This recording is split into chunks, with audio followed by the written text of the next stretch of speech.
জয় যিশু। আজ ৩রা অক্টোবর।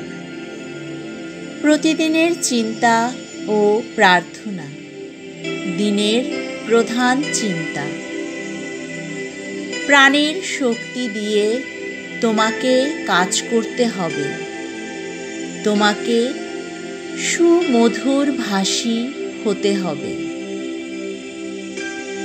যিনি উল্লাসে বিহ্বল হন না, যার ভিতরে ঘৃণা নেই, যিনি দুঃখ ও কামনাবিহীন এবং যিনি ভালো মন্দ ত্যাগী, যিনি এইভাবে উন্নত এবং ভক্তিতে ভরপুর, তিনি আমার প্রিয়।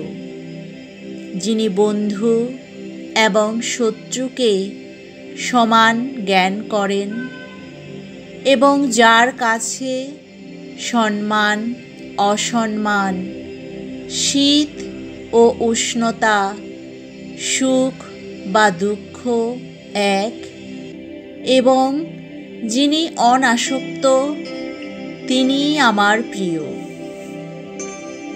উপদেশ: নম্র হয়ে কথা বলতে শিখো, ধীর পদক্ষেপে চলো এবং তোমার সকল ব্যবহারে ধীর ও শান্ত হতে চেষ্টা করো। যারা উন্নত হয়েছেন তাদের চলাফেরা, স্পর্শ, কথা, কাজ সকলই মার্জিত।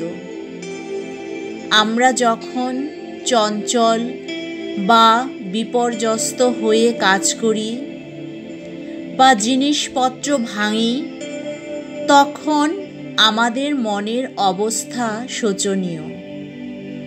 আবার যখন আমরা মিলনের ছন্দে হাঁটাচলা কাজকর্ম করে যাই, তখন আমরা কখনো কোনো জিনিস ধ্বংস করি না, এমনকি কাউকে আঘাত পর্যন্ত করতে পারি না।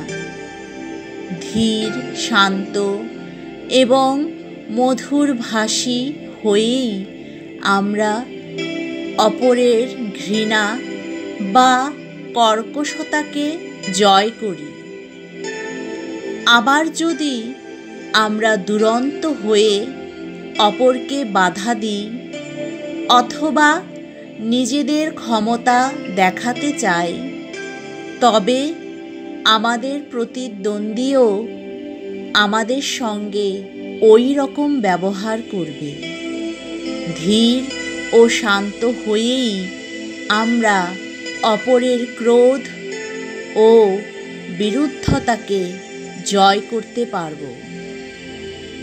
প্রার্থনা: হে প্রভু, তুমি আমাকে প্রেমের ভাবে ভরপুর করো, যেন আমি কোনো সামান্য জীবকেও আঘাত না করি বা কখনো কারো ক্ষতি না করি।